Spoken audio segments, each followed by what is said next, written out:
The rain had been falling for hours, not wild, but steady, like it knew the world was tired. On the edge of a quiet road, beneath a flickering street lamp, stood a mother golden retriever. Her golden coat hung heavy with water, her legs trembling. Curled beneath her were 3 tiny puppies, barely more than breaths in the cold. No shelter, no sound. Only rain and a silence that felt like the world had already forgotten them. Cars passed. Lights came and went, but none stopped.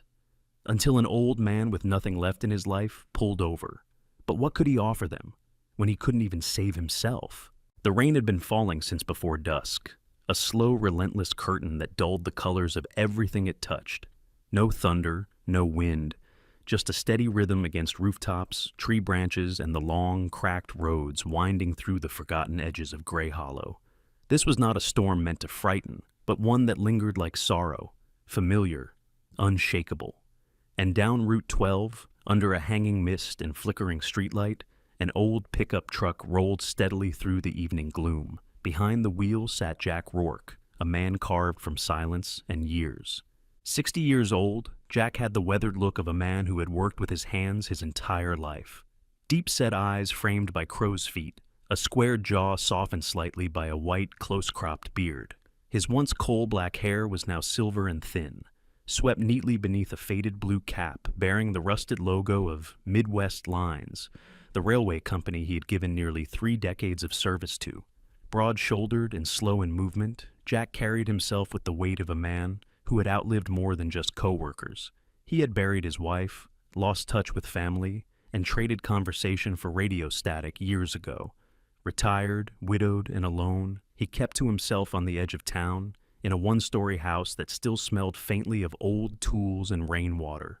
As the truck climbed a gentle slope and crested near a bend in the road, Jack eased off the gas. His headlights caught movement ahead, small, low to the ground, nearly blending into the murk of water and pavement. He squinted. At first, it looked like a clump of debris blown in by the storm. But then, something moved. Deliberate. Protective. He pulled the truck to a soft stop, its engine ticking faintly as he reached for the poncho behind the seat. When Jack stepped out into the rain, the cold clung to his skin like a second layer. The ground squelched beneath his boots as he approached the shape on the roadside.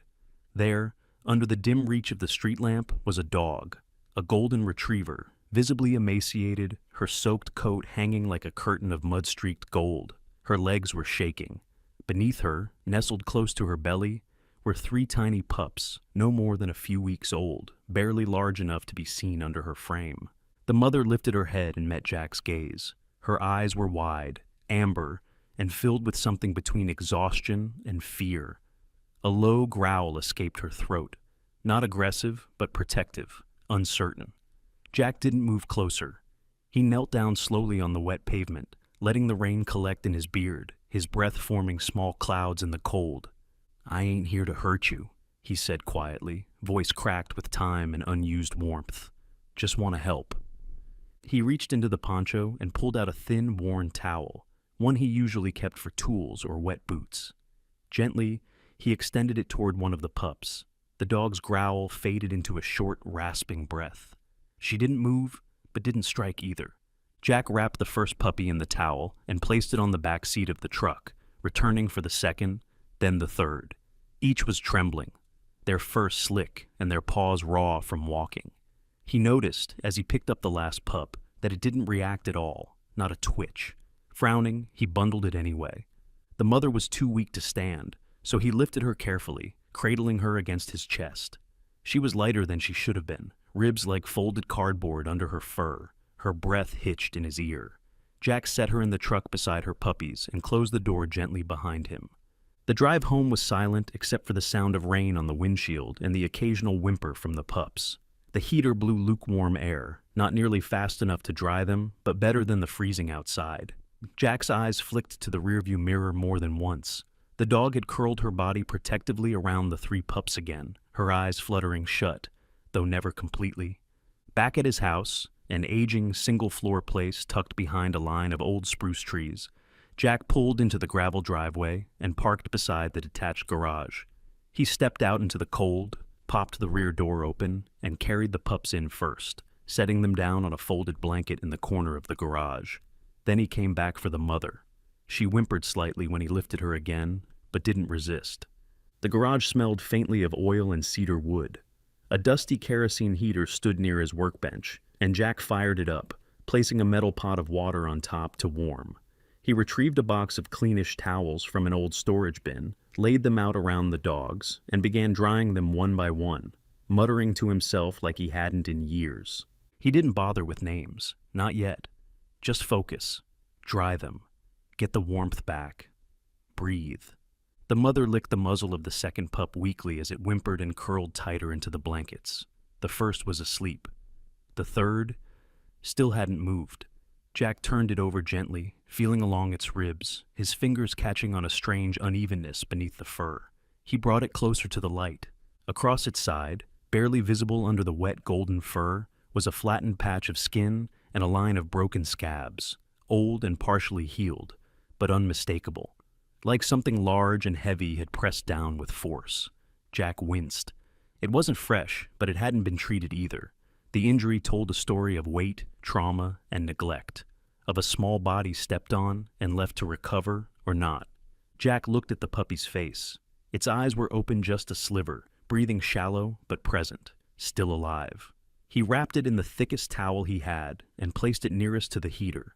Rain continued tapping against the metal roof above. The garage was dim, the only light coming from a single bulb hanging above his workbench and the warm orange glow of the kerosene flame. Jack sat down on an overturned crate, hands resting on his knees, watching the four beings he had just taken in. He didn't know who they were, where they came from, or how much longer they had. But for tonight, they were warm and dry and safe. By morning, the rain had thinned into a gentle mist, veiling the town of Grey Hollow in a soft silver hush. Jack stood by the back door of his garage, a lukewarm mug of black coffee in his hands, watching the breath rise from his lips. Inside, the golden mother and her two surviving puppies were curled beneath an old electric blanket he'd plugged in just before dawn. The injured pup, the one with the flattened rib and the silent cry, had stirred twice during the night, still breathing, still holding on. Jack sipped slowly. He hadn't slept, but there was no heaviness in his limbs. Something had cracked open in him last night. Something long boarded up and left untouched since his wife's passing. He didn't quite know what it was. Pity, duty, maybe just the aching need to be useful again. But he knew he couldn't do this alone. Not properly. By 9 a.m., the old truck groaned back to life. Jack lined the back seat with two folded blankets and carefully lifted the dogs inside, one at a time. The mother, still weak, nuzzled the smallest puppy before settling beside them, her breathing still labored. Jack scratched the edge of his beard and muttered, "Let's go see someone who knows what she's doing." The town's veterinary clinic sat 2 streets off Main, nestled between a used bookstore and a dry cleaner that hadn't operated since the year gas hit $4 a gallon. The clinic was small, more house than hospital, but the sign outside was freshly painted. Grey Hollow Animal Health, Dr. H. Millen. He pulled into the lot slowly, parking by the side where a narrow ramp led to the entrance. The door opened before he could knock. Out stepped Dr. Hannah Millen, a woman in her late 30s with ash-blonde hair tied tightly in a ponytail and dark-rimmed glasses perched at the edge of her nose. Her features were sharp, almost hawkish. Thin lips, long cheekbones, eyes the color of sea glass. She wore forest green scrubs under a charcoal cardigan, and the moment she saw the back seat, her expression tightened into practiced focus. "Jesus," she muttered, opening the door and crouching beside the truck. "Where'd you find them?" Jack scratched the back of his neck. "Off Route 12, late last night. Just there." She glanced at him, then back at the mother dog. "You bring them in. Slowly. Start with the pups." Inside, the clinic was clean but cluttered. A large saltwater fish tank bubbled softly by the front desk. The exam room had pale blue walls and posters warning about fleas, ticks, and heartworms. Hannah led him to the back, where a metal table and portable heater stood ready. Jack placed the mother dog down carefully.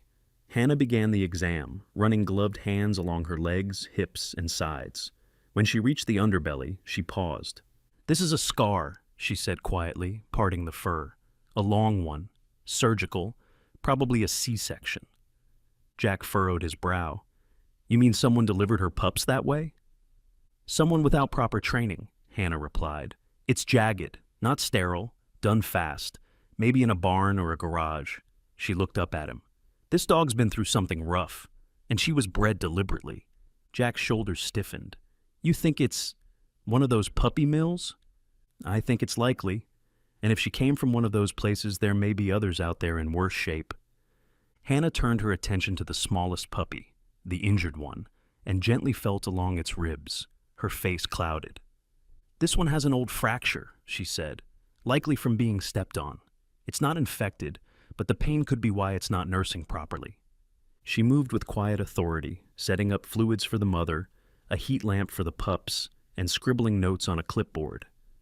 Jack sat in the corner, watching, hands resting on his knees.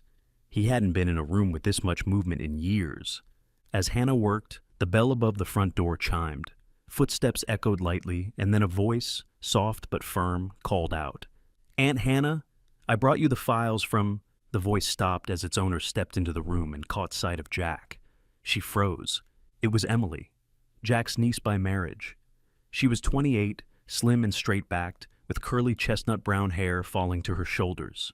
Her skin was pale and freckled, and she wore a long beige coat over a sunflower yellow sweater and jeans. There was a moment of stunned silence between them, the kind that carries years of unresolved space. Emily spoke first. Uncle Jack? He gave a small nod. Didn't know you still lived in town. I moved back last spring, she replied cautiously. Teaching kindergarten now. Hannah glanced between them, sensing the frost. She didn't ask. Emily stepped slowly forward, looking down at the dogs. Where'd you find them? She asked, voice gentler now. Jack told her. She listened in full, kneeling beside the metal table, gently brushing one finger along the back of a puppy. The moment lingered. After a pause, she added, Mom would have loved this. You saving strays, I mean. Jack looked away. Your mom was better at saving things than I ever was. The silence returned, but it was different this time. Less stiff, more fragile. Hannah cleared her throat. I'm going to report this to the local humane network. There's a vet in Junction Ridge who's tracking these kinds of cases. Dogs showing up with surgical scars and no records. You found this mother on the highway. That's not a coincidence. Jack hesitated. You think they'll take them? No, Hannah said firmly. Not unless you want them to. But someone needs to know this is happening. Jack exhaled through his nose. I don't want them taken. Not yet. Then you'll need to monitor them closely. Twice daily feedings, regular meds, heat, bedding changes. Jack nodded. I'll do it. As the clinic began to quiet down, Hannah started prepping take-home supplies. Meds for infection, gauze, syringes. Emily helped pack the kits, though she didn't say much more. Before Jack left, she paused at the door. I could stop by tomorrow, she said quietly. Help with feeding, maybe. Jack didn't answer right away, then said, If you want. She nodded once, then turned away. Jack lifted the mother dog back into the truck, gently as before. The puppies were already curled in a padded box lined with towels, 2 of them sleeping, one is blinking slowly beneath the heat pad. He looked at the scar on the mother's belly one last time before closing the door. It wasn't just skin that had been sliced, it was trust. Somewhere out there, someone had used her like a machine and then tossed her away. But not anymore. By midweek, the rain had finally let up, leaving Gray Hollow soaked and shining under a pale sun that didn't offer much warmth. The streets still smelled like damp pine and wet asphalt, and puddles shimmered beneath trucks parked crooked along cracked sidewalks. In his garage-turned sanctuary, Jack Rourke stood hunched over a small table, carefully mixing powdered antibiotics into warm broth. The mother dog lay nearby, her head resting atop one paw, eyes half-lidded, while her 2 surviving pups nestled against her side. The injured one, though still quiet, had begun to twitch in its sleep, signs of life Jack hadn't dared hope for 2 days prior. Emily had come by that morning as promised, her curls damp from the fog and a container of chicken stock tucked under her arm. She wore a navy blue cardigan and faded jeans, her posture still guarded but less stiff than the day before. Together they had fed the pups, changed out the bedding, and shared a few unremarkable words. Weather, traffic, a student in her class who ate chalk. Yet, beneath those mundane exchanges lay something more delicate, the beginning of repair. That afternoon, Jack received a call from Hannah. "I need you to come by the clinic," she said, voice tense. "Someone responded to the photo I posted." He arrived 15 minutes later. Hannah was in her office, seated behind a cluttered desk, piled with patient files, and a ceramic mug filled with pens. Her glasses were perched low, and her jaw was set in that sharp, analytical way that usually preceded bad news. She turned the monitor toward him. On the screen was a screenshot from a social media thread. Her original post showed a close-up of the golden mother, eyes wide, ears low, a clear view of the scar along her belly. Below it was a reply from a user named K_Raymond9 with an attached image and a message. "Saw this group in Dalton County 2 months ago. Same scars, same breed. Look familiar?" The image was grainy, taken through what looked like a chain-link fence. 6 golden retrievers, all adult females, were crammed into a muddy outdoor pen. Wooden structures like rabbit hutches lined the back. In the corner sat 2 overturned buckets and a stack of syringes on a rusted metal tray. One of the dogs had a shaved patch and a visible stitched scar, not unlike the one Hannah had found. Jack's face hardened. "Dalton County's over an hour out," he muttered. 73 miles, Hannah confirmed. "I messaged the guy. He says the place was out near an old poultry farm. He was photographing industrial decline, abandoned properties. Says this one still had generators humming." Jack leaned back. "You thinking what I'm thinking?" She nodded slowly. "It's worth a look." Emily arrived at the clinic a few minutes later, having been looped in by text. She brought her father's old camera, a dusty Canon DSLR with a cracked viewfinder, and wore a serious expression beneath her neutral-toned scarf. The drive to Dalton County was long and quiet. Jack drove, Hannah sat up front reviewing printed directions, and Emily rode in the back, occasionally glancing at the photo again on her phone. As they neared the county line, the scenery changed. Denser woods, fewer homes, the occasional billboard half-eaten by ivy. Near mile marker 212, they turned onto a dirt road flanked by old fencing and entered a stretch of land choked with overgrown grass and collapsed barns. They parked near what once might have been a loading dock. The concrete was cracked and uneven, weeds punching through like stubborn fists. A caved-in metal sign beside the lot read, "Rayner Feed and Hatchery." Inside the main building, it was silent, eerily so. The floor creaked under their steps, the air heavy with mildew and the acrid tang of ammonia. Jack held a flashlight, sweeping it across walls lined with wooden cages. Most were empty, broken, or webbed over. Some still had scratch marks along the base. Emily moved ahead and froze. "There," she whispered. In the far corner of the barn, a half-collapsed shelf leaned over a plastic storage bin. Inside were a dozen leather collars, some still tagged with numbers. 002, 007, 010. Jack picked one up. 004. His hands clenched. "This one," he said, his voice low. "This would have fit the smallest pup." Next to the bin sat a crate with broken metal bars, and behind it, almost hidden by shadows, something lay slumped against the wall. Hannah stepped closer, squinting. It was the remains of a puppy, no more than 6 or 7 weeks old, its body curled in on itself, fur still clinging to brittle skin. The sight was silent, but it howled in Jack's mind. He looked away, jaw tight, throat closed. Emily raised her camera and took a photo. She didn't cry. Her hand simply trembled once and then stilled. They spent the next 20 minutes documenting everything. Collars, syringes, cages, even a water dish filled with green slime. Hannah retrieved an empty vaccine bottle labeled with a brand she knew had been banned 3 years ago. "This wasn't just a backyard breeder," she said quietly. "They were experimenting." On their way out, Emily snapped one last photo, an old calendar on the wall, its dates frozen in the month of June.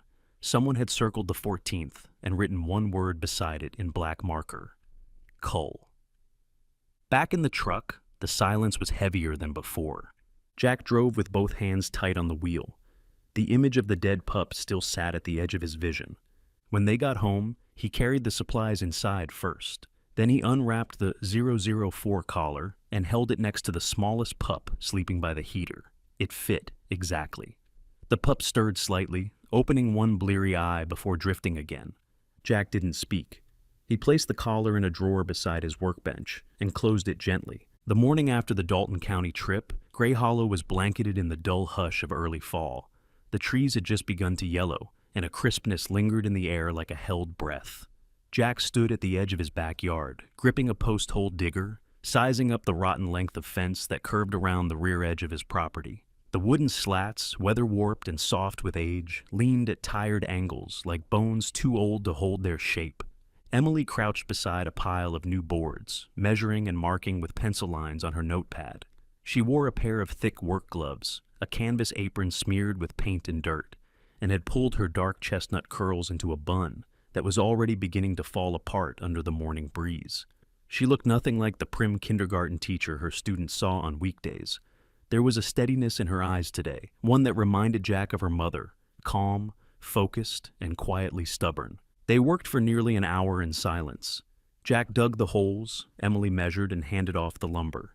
Between them, the Golden Mother lay curled on an old towel spread across the grass, her head resting on one paw, eyes tracking their every move but not engaging. The two puppies, now named Finn and Milo, scampered unsteadily around the garden, their legs still wobbly but determined, tails wagging like uncertain questions. "She hasn't fed them this morning," Emily said quietly as she rose from the ground. She brushed dirt from her knees and nodded toward Luna. "I noticed," Jack replied, wiping sweat from his forehead with the back of his arm. "She wouldn't eat either, just stares." Emily knelt beside the mother dog and gently placed a hand on her shoulder. Luna flinched, then shifted slightly but didn't growl. Her ribs were more visible today, her coat duller in the sunlight. Jack watched her from a distance. "Hannah said that's a sign, didn't she?" Emily nodded, her voice low. "Post-trauma detachment, like animals grieving, in a way. Dogs from breeding farms sometimes reject their pups.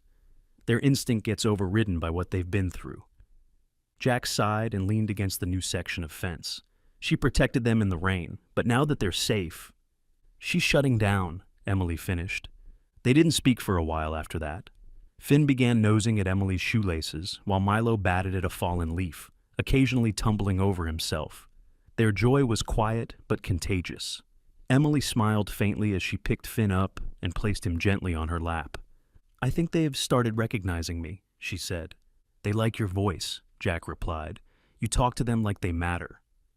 "I guess I forgot how much that counts." Jack didn't answer, but she saw the way his mouth twitched, almost a smile.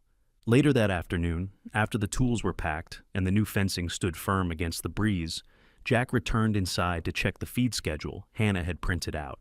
Emily stayed behind in the backyard, brushing out the pups and trying again to coax Luna toward the fresh bowls of food. The mother still refused.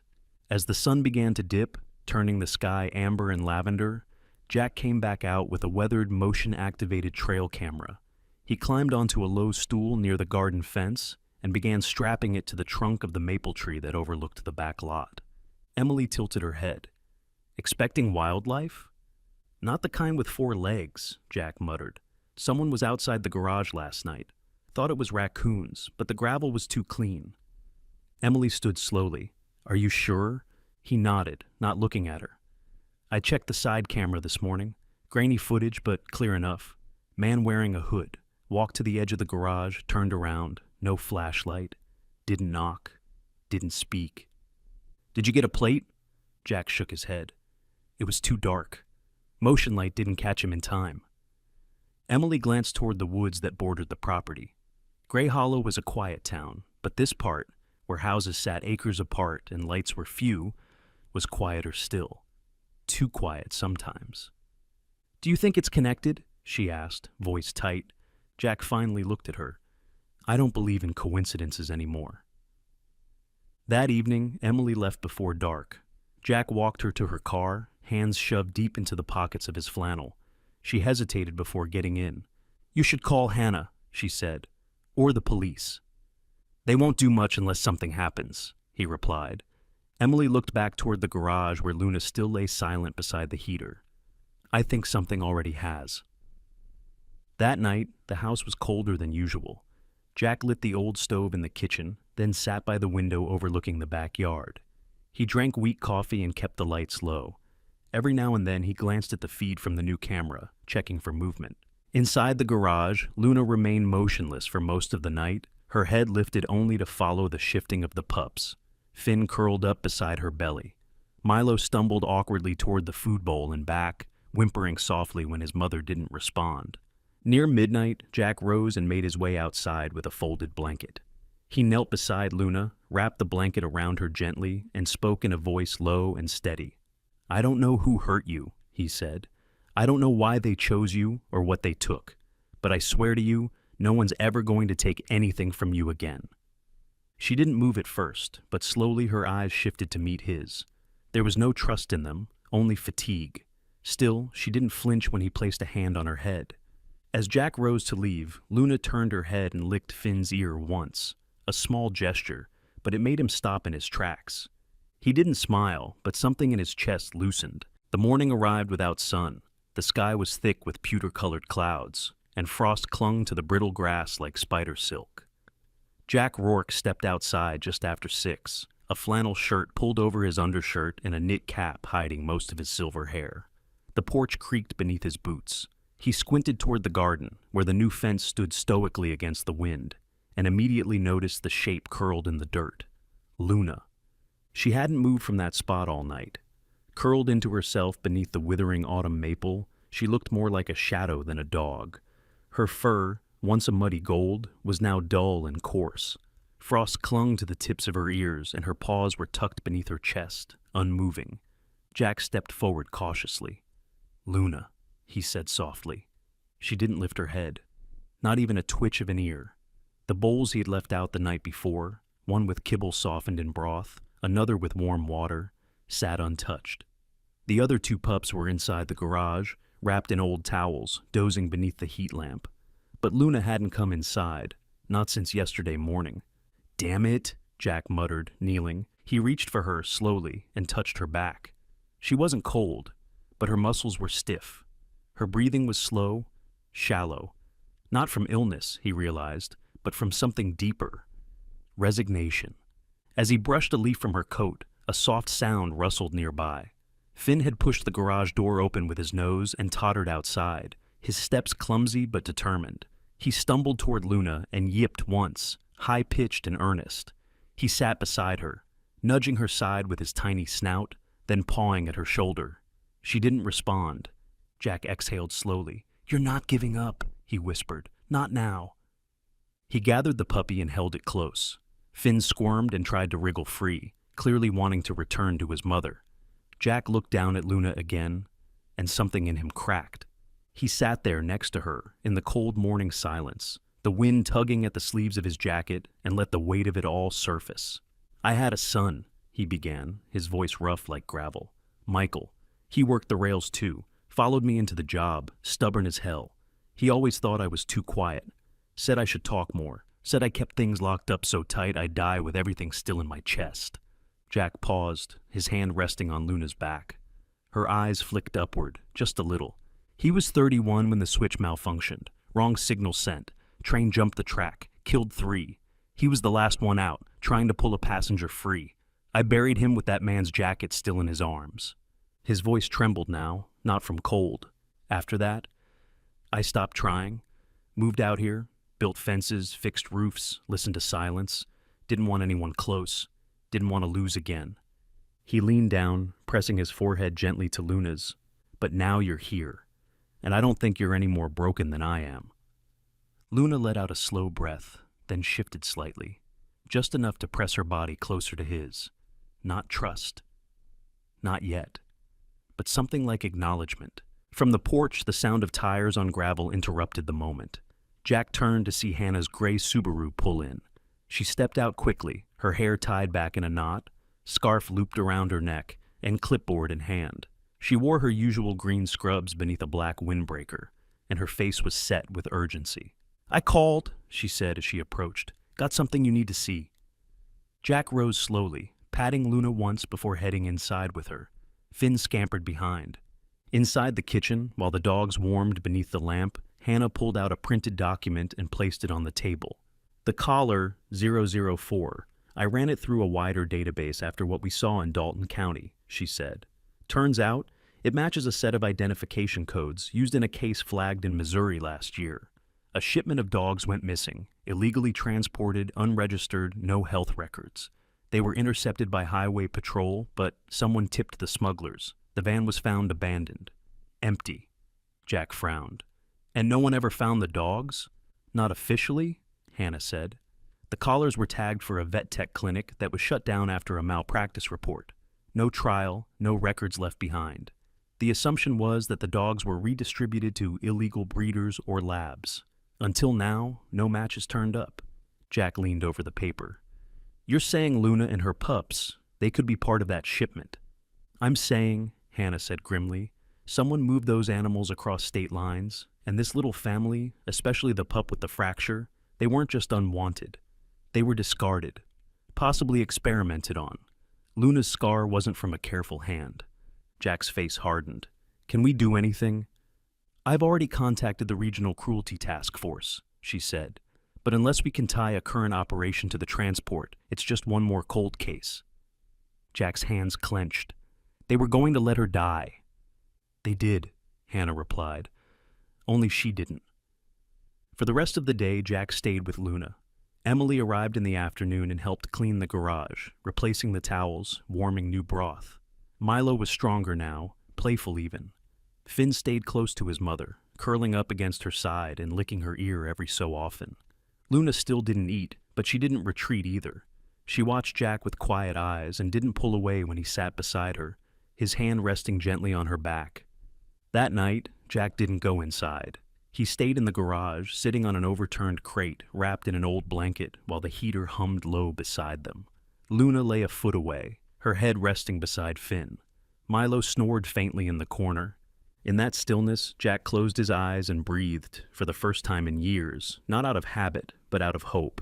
The wind had picked up by late afternoon, rustling the brittle leaves that clung to the maple trees like stubborn memories. Jack stood at the back of the garage, adjusting the latch on the pup enclosure he'd built from salvaged pallets and old screen doors. Milo was chewing on a stick just outside the boundary, and Finn was curled against Luna, who now followed her pups with a cautious but maternal eye. Though she still didn't bark or play, Luna had begun to eat again, slowly and quietly, as if each bite was both victory and surrender. Emily was inside, organizing a box of medical supplies Hannah had dropped off that morning. Topical creams, a bottle of chewable dewormers, and a new file folder labeled Case, Luna, and Pups. Jack hadn't asked to see the paperwork. He didn't need to. He was past needing proof that something terrible had happened. The sun was just beginning to sink behind the trees when the knock came. It wasn't a rap on the door, but a dull thud against the wooden fence. Jack straightened, narrowed his eyes, and walked toward the edge of the yard. On the other side of the fence stood a man. He was tall, maybe 6 feet, with a wiry build and a cleanly shaven face that looked too smooth for the dirt-covered boots he wore. His jeans were stiff and spotless, a black windbreaker zipped up to the chin, and a gray beanie pulled low over his brow. A laminated folder was clutched in one hand. His face, pale, narrow, angular, held no expression, but his eyes were restless. Blue-gray, cold. "You Jack Rourke?" the man asked. His voice was smooth, confident, not local. Jack didn't answer right away. "Who's asking?" The man held up the folder. "Troy Cullen, I've come for my dog." Jack's spine stiffened. "You'll need to be clearer than that." Troy tapped the folder. "Golden Retriever, female, approximately 4 years old. I adopted her from Greenwood's Rehoming Center 3 months ago. She went missing 2 weeks later. Chip stopped transmitting, but I finally got a ping. Your vet must have scanned her. You're in possession of a dog registered under my name." Jack didn't move. "She's not your dog. That's not what the records say." At that moment, Luna appeared from behind the garage. As soon as her eyes locked onto the man beyond the fence, her body went rigid. The hairs along her spine rose. She let out a low, guttural growl, then charged the fence, barking violently. She threw herself against the wooden slats, snarling, claws scraping. It wasn't fear, it was rage. Milo ran behind a crate and yelped. Finn bolted to the far end of the garden, tail between his legs. Emily came rushing out, eyes wide. "What's happening?" "Inside," Jack said sharply. "Now!" Emily froze, then slowly moved toward the pups, gathering them in her arms. Luna barked again, slamming her front paws against the gate as if trying to break through the boards. Troy didn't flinch. He simply watched, his eyes narrowing slightly. "Strange," he muttered. "She never used to be aggressive." "You ran a breeding ring," Jack said flatly. "Did you expect her to wag her tail?" Troy offered a small smile that didn't reach his eyes. "Allegations are not proof." Jack opened the gate slowly and stepped through, closing it behind him. He stood inches from the man, shorter by half a head, but steadier by miles. "You'll be hearing from our lawyer," Troy said. "I want the dog back within 72 hours, or I'll file theft and obstruction charges. The pups, too, since they're considered derivative property under certain statutes." "You think dogs are property?" Jack asked. Troy tilted his head. "They were bred for function. You think sentiment changes ownership?" Before Jack could respond, Emily stepped forward, holding a trembling fin against her chest. Her voice was shaking, but not weak. "You want proof? She has a scar on her belly, shaped like a V, and we found a collar marked 004 on this puppy. That's not from a shelter. That's a number from your cages." Troy's smile twitched. "If you have concerns, report them. Otherwise, you're harboring what isn't yours." He turned and walked away without another word, slipping into a black SUV parked halfway down the gravel drive. The car peeled off without headlights. Inside the house, Luna paced for the next hour. She wouldn't rest. Her eyes darted to the doors and windows. She barked at shadows. She growled at silence. That evening, Hannah arrived. She examined Luna again and listened carefully as Emily and Jack explained what happened. "His name is in records I've been compiling," Hannah said. "I'd heard rumors about Greenwoods being a front, but nothing stuck. Now it does." They sat in Jack's kitchen, the walls heavy with quiet fury. Emily had pulled out the photo album from Dalton County.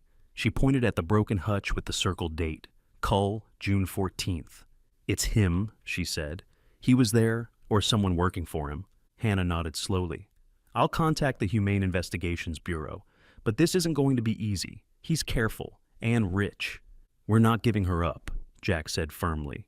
"No," Hannah agreed, "but we'll need documentation, witnesses, evidence of abuse, everything." The next morning, Jack installed a second motion sensor, placed higher this time. Emily took time off work to begin compiling photos and notes. Hannah filed a preliminary complaint. Troy Cullen didn't come back, but the silence that followed felt louder than before. The courtroom was smaller than expected, just a faded wood-paneled room with dusty windows and chairs that groaned when sat upon. The judge, a balding man in his early 60s named Judge Ronald Keene, sat behind a raised desk strewn with manila folders and a chipped coffee mug. His robe hung a little too loose on his thin frame, and the deep creases on his forehead gave the impression he had long ago stopped expecting people to surprise him. Jack Rourke stood near the bench with Hannah at his side, her expression composed and sharp, glasses gleaming under the dull ceiling lights. Luna lay quietly at Jack's feet, a short leash looped around his wrist. She didn't bark or flinch at the unfamiliar smells, only watched, ears twitching, eyes half alert, as if sensing the gravity in the air. Troy Cullen wasn't present. His lawyer had called in sick. Twice. The judge glanced at the absence with mild irritation, then looked down at the pages in front of him. "Due to the lack of contesting party and the affidavit provided by the veterinary witness," Judge Keene said, voice hoarse, "I am granting temporary guardianship of the animal known as Luna to Mr. Rourke for the duration of the investigation. Any attempt to remove or reclaim said animal by any third party is to be considered interference with evidence." He banged the gavel once. "This court is adjourned." Jack didn't move. Not immediately. He looked down at Luna, who blinked slowly at him. There was no triumph in her eyes, no joy, but maybe something else, something quieter, a flicker of safety. As they stepped out into the cold hallway, Hannah exhaled softly. "That's one hurdle down." Jack gave a small nod. "How many left?" "Too many," she said, not smiling. "But you just bought her time. That matters." That afternoon back at the house, Emily sat at the kitchen table staring at a printed email. She wore a gray cardigan over a floral shirt, her hair pulled back, but a few curls had broken loose and fell softly around her cheeks. Her lips were pursed, and her foot tapped absently beneath the table. The email read, "We would be thrilled to have you join our faculty in January. Your classroom awaits in Ashridge, Vermont. Please confirm your decision within 5 business days." Jack entered carrying 2 bowls of fresh kibble and a chicken broth mix. Finn and Milo padded behind him, tails swaying in tandem. He set the bowls down, and the pups dove in with clumsy delight. "You all right?" Jack asked without looking at her. Emily folded the email and slid it into her pocket. "They offered me the position." Jack nodded slowly. "Good school?" "One of the best." He paused, then turned to face her fully. "You going?" She hesitated. "I don't know." Jack didn't press. He simply sat across from her and poured himself a cup of black coffee, the kind that tasted like burnt earth but warmed the chest all the same.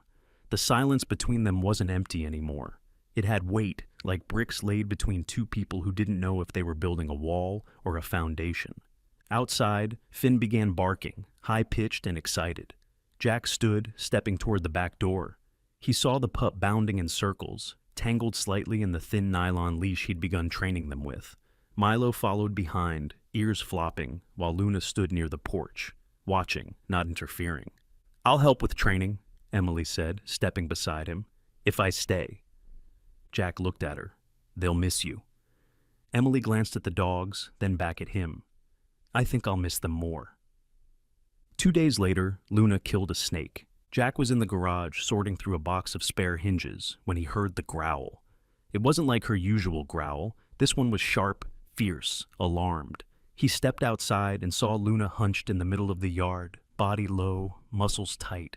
A copperhead about 3 feet long had coiled near the pup's pen, its tongue flicking, body rising. Luna lunged. In seconds, she had pinned the snake with her paws, teeth clamped down behind its head. She shook once, hard. The snake went still.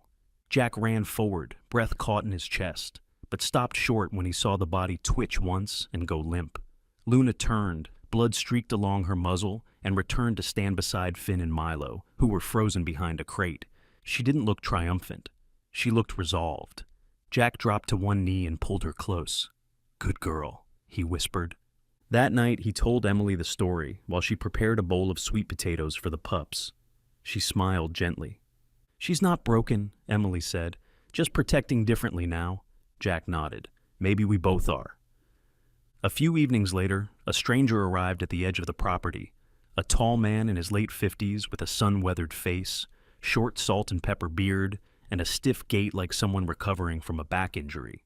He introduced himself as Cal Reed, a regional field investigator for a nonprofit rescue coalition. "I heard about the Dalton County case," Cal said, adjusting his faded leather jacket. "Your vet shared some info. Said you were involved in a previous bust." Jack blinked. That was a long time ago.